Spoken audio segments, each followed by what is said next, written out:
Identity relation, ध्यान से देखिएगा, आइडेंटिटी रिलेशन, इसको हम लोग अभी बात करेंगे। देखिए हमने क्या किया है, एग्जाम्पल के तौर पे हमने सेट ले रखा है, एग्जाम्पल हमने क्या लिया हुआ है, सेट लिया हुआ जिसमें एलिमेंट है 1 2 3, और उसके बाद में हमने इसका कार्टेशियन प्रोडक्ट निकाल रखा है। कार्टेशियन प्रोडक्ट क्या है भाई, 1,1, 1,2, 1,3, ध्यान दीजिएगा, इसको आप अच्छे से प्रैक्टिस कर लीजिए, है ना। फिर क्या है 2,1, 2,2, 2,3 हो जाएगा, और फिर क्या है 3,1, 3,2 और फिर 3,3 हो जाएगा। ठीक, कुछ इस तरह से सभी के बीच में कामा लगा है। अगर हमसे यहाँ पे कभी कभी नहीं लगाते हैं कामा तो वो ध्यान रखिएगा, ये एलिमेंट है, एक एक पेयर, ये देखो ना, एक एक अडड पेयर, पेयर जब बोलेंगे तो अडड पेयर ही समझिएगा। तो ये जो एक एक पेयर है ये सब एक एक एलिमेंट है इसके लिए, क्योंकि ये क्या है, एक सेट है। सेट मतलब set of all ordered pair, है ना। तो ये हमारे पास हो गया। अब देखो बच्चा, अभी हमने जो बताया था, हमने एक बताया था आपको फाई के बारे में बताया, एम्प्टी रिलेशन, कि फाई ऑलवेज सबसेट होता है A क्रॉस A का, है ना। दूसरा हमने आपको बताया यूनिवर्सल रिलेशन। तो यूनिवर्सल रिलेशन कैसा रिलेशन होता है, कोई ऐसा रिलेशन जिसमें जो सारे एलिमेंट हैं वो क्या हो जाएं, वो पूरा का पूरा A क्रॉस A का सारा एलिमेंट आ जाता है। तो ये हमारा क्या कहलाता है, यूनिवर्सल रिलेशन कहलाता है। ये क्या कहलाता है, एम्प्टी रिलेशन कहलाता है। अब जो तीसरी बात करते हैं रिलेशन के टाइप की, वो है हमारा आइडेंटिटी रिलेशन। तो देखो रिलेशन कहीं और से, अब ऐसा अगर सोच रहे हो कि रिलेशन की कुछ ये अलग हो जाएगा, नहीं, कुछ अलग नहीं होगा, बस वही कार्टेशियन प्रोडक्ट दिमाग में रखिए, सारा का सारा कॉन्सेप्ट आपका क्लियर। कार्टेशियन प्रोडक्ट दिमाग में रखने का मतलब बस भैया यही रखो, इसी में से कोई सबसेट हम जो भी रिलेशन निकालेंगे इसी में से निकालेंगे, एक सबसेट उठाएंगे और वहां से हम एक बना देंगे। तो देखिए अब की बार जो हम सबसेट उठाएंगे ना, वो कुछ स्पेशल टाइप के उठाएंगे, उसमें कुछ स्पेशल टाइप के एलिमेंट रहेंगे, मतलब उसमें कुछ स्पेशल टाइप के पेयर रहेंगे। वो स्पेशल टाइप के पेयर क्या क्या हैं, जैसे 1,1 ले लिए, 2,2 ले लिए, 3,3। अब देखो ये कुछ सिमिलर टाइप में दिख रहे हैं। अगर यहाँ पे देखो एलिमेंट कितने हैं, 1 2 3, यहाँ पे देखो 1 1 2 2 3 3, यही उठाएंगे हम। ऐसा रिलेशन हम यहाँ से लेंगे आर हम एक ऐसा यहाँ पे रिलेशन ले रहे हैं जिसमें एलिमेंट हमारे क्या आएंगे, 1,1 आएगा, 2,2 आएगा और 3,3 आएगा, और इसके अलावा और कोई नहीं आएगा। और इन अगर पेयर को ध्यान से देखो तो ये पेयर में जो एलिमेंट हैं वो सेल्फ रिलेटेड हैं। सेल्फ रिलेटेड का मतलब एक स्वयं से रिलेटेड है, एक से रिलेटेड मतलब एक स्वयं से रिलेटेड, दो से रिलेटेड यानी दो से मतलब दो स्वयं से रिलेटेड है, तीन से रिलेटेड मतलब 3 स्वयं से रिलेटेड है। ठीक, तो अगर कोई ऐसा रिलेशन है जिसमें जो सेट के एलिमेंट हैं, है ना, जिसमें जितने सेट के एलिमेंट हैं वो जो हमारा कार्टेशियन प्रोडक्ट निकाल कर आया, या उसमें जो पेयर हैं वो सारे पेयर कैसे हैं, सेल्फ रिलेटेड हैं, तो वो हमारा वो रिलेशन जो कहलाता है, वो रिलेशन हमारा क्या हो जाता है, वो आइडेंटिटी रिलेशन कहलाता है। क्या, आइडेंटिटी रिलेशन कहलाता है। तो ये हमारा हो जाएगा आइडेंटिटी रिलेशन। आइडेंटिटी रिलेशन को हम कैपिटल आई से डिनोट करते हैं, है ना, कैपिटल IR आप ऐसे बोल सकते हो, तो आइडेंटिटी रिलेशन हो जाएगा। ठीक, अब यहाँ पे देखो बच्चे, तो लेकिन अच्छा देखो यहाँ पे कुछ क्रॉस क्वेश्चन लेते हैं। जैसे हमने एक रिलेशन ये कहा तो ये हमारा आइडेंटिटी रिलेशन हो गया, क्यों, क्योंकि सारे एलिमेंट इसके जो हैं वो सेल्फ रिलेटेड हैं। लेकिन अगर हम ये ले लें R, कुछ इस तरह से डिफाइन कर लें, 1,1 ले लेते हैं, 2,2 ले लेते हैं, अब बताओ ये क्या आइडेंटिटी रिलेशन होगा? जी नहीं, ये आइडेंटिटी रिलेशन नहीं होगा। क्यों नहीं होगा भैया? क्योंकि 3,3 भी इसमें होना चाहिए, 3,3 इसमें नहीं। देखो एक पेयर छूट गया ना, ये वाला, ये नहीं छूटना चाहिए। जितने एलिमेंट हैं उनका जो सेल्फ रिलेटेड पेयर है वो सब इसमें होना ही चाहिए। तो 3,3 यहाँ नहीं है, इसलिए ये हमारा क्या हो जाएगा, यहाँ पे मैं R2 ले लेता हूँ, तो यहाँ पे ये हमारा क्या हो जाएगा, आइडेंटिटी रिलेशन नहीं है, या इसलिए मैंने इसको क्रॉस कर दिया हुआ है। मतलब कोई भी अगर नहीं रहेगा, मान लो जैसे 3,3 नहीं लिए हैं, अगर हमने कोई R3 एक रिलेशन ले लिया जिसमें हमने पेयर ले लिए, 1,1 ले लिया, 2,2 ले लिया, नहीं यहाँ पे हमने 3,3 ले लिया, क्या 3,3 ले लिया, तो अब बताओ ये आइडेंटिटी रिलेशन है? जी बिल्कुल नहीं, ये भी आइडेंटिटी रिलेशन नहीं, क्योंकि यहाँ पे 1,1 नहीं है। चलो अच्छा ये बताओ, ये वाला आइडेंटिटी रिलेशन है, 1,1 लिया है, 2,2 लिया है और 3,3 भी लिया है, लेकिन इसके अलावा कुछ और ले लिया है। कोई भी पेयर इसमें से इसके अलावा ले लें, मतलब जैसे मान लो हमने 3,2 ले लिया है, ठीक, तो अब बताओ ये आइडेंटिटी रिलेशन है, ये भी आइडेंटिटी रिलेशन नहीं है। क्यों नहीं है ये आइडेंटिटी रिलेशन? क्योंकि इसमें जो है एक्स्ट्रा पेयर आ गया। भाई हमने कहा कि खाली ऐसा सेट तुमको लेना है जिसके जो पेयर हैं वो सेल्फ रिलेटेड हों, मतलब ये होना चाहिए, ये होना चाहिए, ये होना चाहिए, क्योंकि एक है तो एक का खुद से रिलेटेड क्या हो जाएगा 1,1, 2 का खुद से रिलेटेड क्या हो जाएगा 2,2, 3 का खुद से रिलेटेड क्या हो जाएगा 3,3। बस यही 3 चाहिए, क्योंकि और कोई आगे एलिमेंट होता अगर 4 होता तो 4,4 भी ढूंढते, 5,5 भी ढूंढते, तो ऐसा तो कुछ है नहीं, खाली 3 ही एलिमेंट है, तो यही तीनों होने चाहिए, ये नहीं होना चाहिए। तो इसकी 3,2 इसमें बिलोंग कर रहा है, जिसके कारण ये हमारा क्या है आइडेंटिटी रिलेशन, ये भी नहीं है। तो उम्मीद है आइडेंटिटी रिलेशन ये आ गया होगा। चलिए प्रॉपर डिफिनीशन इसकी देखते हैं। यहां पे डिफिनीशन क्या कह रही है, a relation capital R is set in capital R in set A is called a relation R in set A is called identity relation.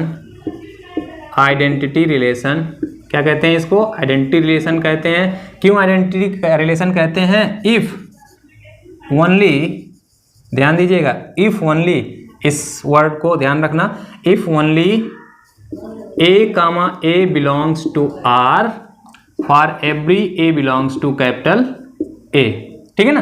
तो देखो यहां पे ध्यान दीजिएगा, ये डिफिनीशन निकल कर आई, समझा दिया हमने। यहां पे आइडेंटिटी रिलेशन में क्या लिखा हुआ है, इफ ओनली, इस चीज को ध्यान रखना, ठीक है ना। इफ ओनली का मतलब केवल वही जो सेल्फ रिलेटेड एलिमेंट है वही होने चाहिए। देखो इसीलिए देखो यहाँ पे एग्जांपल क्या है, ये आइडेंटिटी रिलेशन नहीं है। क्यों नहीं है? क्योंकि इफ ओनली A, के अलावा कुछ और आ गया, A, B टाइप का कुछ आ गया है, तो इस वजह से ये आइडेंटिटी रिलेशन नहीं है। ठीक है ना।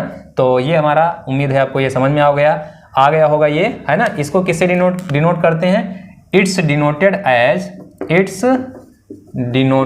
एज आई, इसको किससे डिनोट करते हैं? IR से डिनोट करते हैं। ठीक है, तो IR हमारे पास यहाँ पे हो जाएगा। अब हम क्या करते हैं, फोर्थ पॉइंट यहाँ पे डिस्कस करते हैं। फोर्थ पॉइंट क्या है हमारा, हम यहाँ पे ले लेते हैं, फोर्थ पॉइंट हमारा जो है वो है रिफ्लेक्सिव रिलेशन। ध्यान दीजिएगा, अगला रिलेशन देखते हैं क्या है, रिफ्लेक्सिव रिलेशन। रिफ्लेक्सिव रिलेशन क्या होता है, दोनों को हम रिलेट करते हुए पढ़ेंगे, ठीक है ना, ताकि आसानी से, इन्हीं दोनों में जो डिफरेंस है, मेन चीज बस वही है। अभी इसकी डिफिनीशन लिख लेते हैं पहले। A relation in set A is called reflexive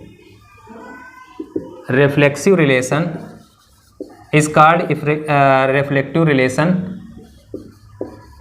if a relation in set A is called a reflexive relation if, अब यहाँ पे देखो क्या है, if लिख रहे हैं ना, if A, belongs to R for every A belongs to capital A। देखो ध्यान से, यहाँ पे हमने क्या लिखा हुआ है, यहाँ पे लिखा है if only, मतलब केवल ये हो, मतलब जो हमारा रिलेशन रहे उसमें केवल A, A ही हो और कुछ ना हो। और जो दूसरा हमने लिखा हुआ है ये रिफ्लेक्सिव रिलेशन में, इसमें केवल लिखा है इफ, है ना, यानी ये हो। ये नहीं कह रहे हैं कि केवल यही हो, मैं ये कह रहा हूं कि ये हो। रिफ्लेक्सिव तब होगा जब ये हो, और आइडेंटिटी रिलेशन कब होगा, जब केवल ये हो, इसके अलावा कुछ ना हो। लेकिन इसमें क्या है, ये रिफ्लेक्सिव कब कहलाएगा, जब हमारा एलिमेंट जो है, जो मतलब हमारा जो रिलेशन है, वो रिलेशन में क्या है कि A, सेट में बिलोंग कर रहा हो। ठीक है, तो ये चीज़ हो जाएगी। अब अच्छा देखो यहीं पे आ जाओ, तो हमारा क्या ये आइडेंटिटी रिलेसिव है, आइडेंटिटी रिलेशन है, सॉरी आइडेंटिटी रिलेशन है। तो हाँ, आइडेंटिटी रिलेशन ये है, आइडेंटिटी रिलेशन ये है, ये आइडेंटिटी रिलेशन है। लेकिन क्या ये रिफ्लेक्सिव है? हाँ बिल्कुल, रिफ्लेक्सिव भी है ये। जितने भी आइडेंटिटी, यहाँ पे नोट करके आप चाहो तो लिख लो कि एवरी, यहाँ पे लिख देते हैं, every identity relation, every identity relation is always every identity relation is always reflexive, reflexive, but every reflexive relation is not necessary to be identity. What is the meaning of this? इसका मतलब क्या है भाई? इसका मतलब यह है कि जितने आइडेंटिटी रिलेशन होंगे वो तो हमारे रिफ्लेक्सिव हो जाएंगे, लेकिन जो रिफ्लेक्सिव रिलेशन है वो जरूरी नहीं है कि आइडेंटिटी, वो सारे के सारे जरूरी नहीं है कि वो आइडेंटिटी रिलेशन हो। मतलब वो आइडेंटिटी रिलेशन हो भी सकते हैं और नहीं भी हो सकते हैं, ठीक है ना। जैसे ये वाले रिलेशन की अगर हम बात करें, ये वाला रिलेशन, तो ये वाले रिलेशन में क्या है, ये रिलेशन हमारा आइडेंटिटी रिलेशन है, और ये आइडेंटिटी रिलेशन है, इस वजह से क्या हो जाएगा, रिफ्लेक्सिव रिलेशन है, और ये रिफ्लेक्सिव रिलेशन है और इसके साथ साथ ये क्या है, आइडेंटिटी रिलेशन भी है। तो फाइनली हम कह सकते हैं कि कोई भी आइडेंटिटी रिलेशन हो वो रिफ्लेक्सिव तो हो जाएगा, लेकिन रिफ्लेक्सिव जो होगा वो जरूरी नहीं है कि वो आपका आइडेंटिटी रिलेशन हो। तो कैसे, चलिए कुछ यहाँ पे और ये लिखते हैं, एग्जाम्पल यहाँ पे लेते हैं, या पहले इन्हीं को देख लेते हैं। क्या ये आइडेंटिटी है? हाँ आइडेंटिटी है, और साथ ही साथ ये क्या है, रिफ्लेक्सिव भी है। इस वाले एग्जाम्पल को अगर हम देखें तो, ये वाला एग्जाम्पल अगर हम ध्यान से देखें तो ये एग्जाम्पल क्या है भाई, ये एग्जाम्पल है 1,1 2,2, लेकिन इसमें जो है 3,3 नहीं बिलोंग कर रहा है, इसलिए ये ना तो आइडेंटिटी रिलेशन है और ना ही ये रिफ्लेक्सिव है ना, नॉट रिफ्लेक्सिव, ये रिफ्लेक्सिव भी नहीं है। ठीक, इस वाले एग्जांपल को देखो, 3,3 है, 2,2 है, नहीं, तो ये भी रिफ्लेक्सिव नहीं होगा, क्योंकि जो आइडेंटिटी नहीं है वो रिफ्लेक्सिव हो ही नहीं सकता। ध्यान रखना, जो आइडेंटिटी नहीं है वो रिफ्लेक्सिव हो ही नहीं सकता। तो पहले आपने अगर देख लिया है कि जो आइडेंटिटी नहीं है वो रिफ्लेक्सिव हो ही नहीं सकता। चाहो तो ये पॉइंट भी आप कहीं पे नोट कर सकते हो कि relation which is not identity relation that is also not reflexive relation, ठीक है ना। तो जो रिलेशन आपका आइडेंटिटी रिलेशन नहीं होगा वो रिफ्लेक्सिव रिलेशन कभी हो ही नहीं सकता है, ठीक है ना। तो ध्यान रखना इस पॉइंट को।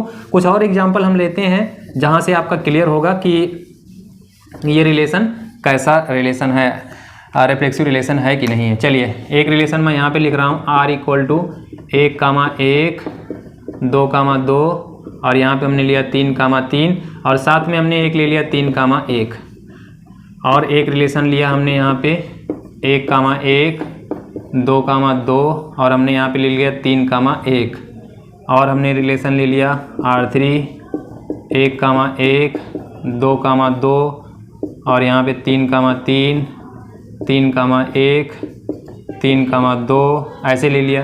एक रिलेशन R4 एक रिलेशन ले लिया 2,2 2,1 3,1 3,2 3,3, है ना, ये एक रिलेशन ले लिया। और R5 एक रिलेशन हमने ले लिया 1,2 1,1, या खाली यही ले लेते हैं 2,2 1,1, और यहाँ पे हमने ले लिया 3,3। अब ये रिलेशन बताओ क्या आइडेंटिटी रिलेशन है? आइडेंटिटी रिलेशन हमें नहीं चेक करना है, हम क्या बात कर रहे हैं, रिफ्लेक्सिव रिलेशन की बात कर रहे हैं, सॉरी। तो जो हमारे पास यहाँ पे है, क्या ये हमारा रिफ्लेक्सिव रिलेशन है? तो देखो जरा, हमने क्या कहा, हमने आपकी देखना है कि जो रिलेशन है उसमें ये चीज़ हमारा मैच करना चाहिए, मतलब A, उसमें आना चाहिए। तो देखिए क्या A, इसमें आ रहा है, तो देखो 1,1 आ रहा है, 2,2 3,3। अब ये तो होना ही चाहिए, है ना, ये होना चाहिए। देखो ये क्या लिखा है, इफ़ ये बिलोंग्स टू, मतलब आइडेंटिटी रिलेशन में क्या है कि केवल यही हो, और रिफ्लेक्सिव में है कि ये हो, इसके साथ कुछ और आ जाए, कोई दूसरा पेयर भी आ जाए या कोई पेयर ना आए, कोई दिक्कत नहीं है, लेकिन कम से कम ये तो होना ही चाहिए, है ना। तो देखो ये कम से कम ये है ना, तो इसलिए आपका क्या है, रिफ्लेक्सिव है। इस पे आ जाओ, 1,1 मिल गया, 2,2 मिल गया, 3,3 नहीं मिल रहा भाई, तो ये रिफ्लेक्सिव नहीं है। यहाँ पे आ जाओ, 1,1 है, 2,2 है, 3,3 है, एक कोई और पेयर आ गया, कोई दिक्कत नहीं है, ये आपका रिफ्लेक्सिव रिलेशन है। क्यों है? क्योंकि 1,1 2,2 3,3 ये मिल रहा है, इसके अलावा कुछ और है तो कोई फर्क नहीं पड़ता, रिफ्लेक्सिव हो गया। R4 की बात करें तो 2,2 तो दिख रहा है, और कुछ 3,3 भी दिख रहा है, क्या 1,1 दिख रहा है? नहीं दिख रहा है, तो बिना सोचे समझे बोल दो इसको भाई ये रिफ्लेक्सिव नहीं है, ठीक। और यहाँ पे आप देख लो 1,1 है, हाँ 1,1 है, 2,2 है, 3,3 है, सबके सब बिलोंग कर रहे हैं, तो इसलिए ये भी आपका क्या हो जाएगा, रिफ्लेक्सिव हो जाएगा। और साथ ही साथ ये और क्या है, आइडेंटिटी रिलेशन भी है, समझ रहे हो ना, ये आइडेंटिटी रिलेशन भी है, रिफ्लेक्सिव रिलेशन भी है। तो इस तरह से उम्मीद है आपको एग्जाम्पल हमने जो लिया ये समझ में आ गया होगा।